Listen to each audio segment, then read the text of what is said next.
In this video, I want to take a look at configuring redundancy in the OPC router. Not only is this vital in high availability environments where data loss is not an option, but it's also incredibly simple to configure. When configured in a redundant fashion, we have one primary and one secondary OPC router. These are ideally running on separate hosts. The secondary OPC router configuration will be in standby mode and will not be doing any data transfers. It will instead query the primary OPC router at a predefined interval to determine the service state. When the primary OPC router fails, the secondary immediately takes over operations. When the primary OPC router returns to operation, the secondary node goes back into standby mode. Let's take a look at how this works. What I have defined here are two redundant OPC router nodes, designated OPC router node 1 and router node 2. These are running largely the same configuration and are logging some OPC UA values to a SQL database. Being logged is an increasing integer, a quality, a timestamp, the item name, and each node is designating a data source. OPC router node 1 is logging a constant value of 1, and OPC router node 2 is logging a constant value of 2. If we take a look at the SQL database that this data is being logged to, we can see not only do we have values, but each value is duplicated. Looking at the source column, we can see that both loggers are currently logging these values at the same time. Let's take a look at how we can configure redundancy now. Let's take a look at our secondary OPC router node, and I will navigate to the settings option under extra.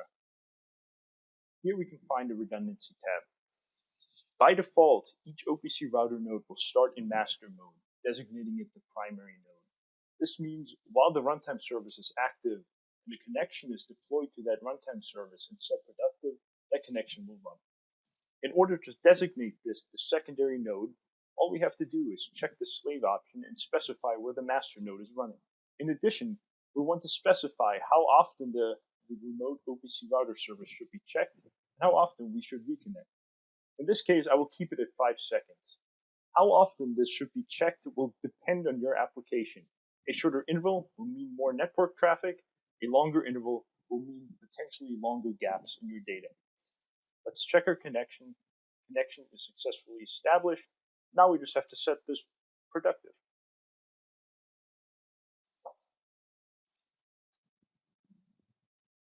That's all there is to it.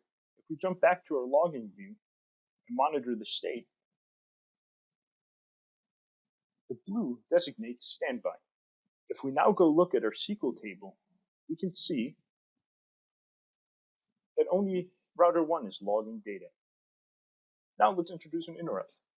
If I come in and I shut down OPC router 1,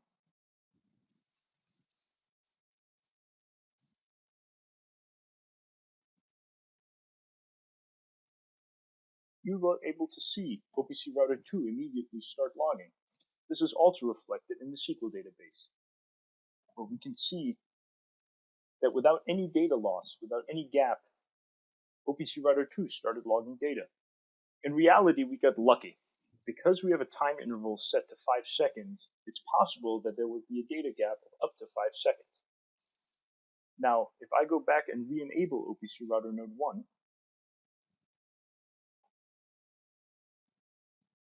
you'll see that OPC router node 2 goes back into standby mode as soon as this change is detected.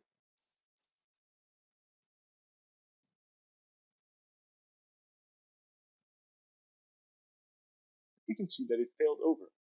In this case, there is a slight data gap here while that failover occurs, but we did return back to the primary data source. This data gap can be minimized by reducing the time interval of how often the secondary OPC router node checks whether the primary node is active. And that's all there is to it. To download a free trial of the OPC router, please visit our website.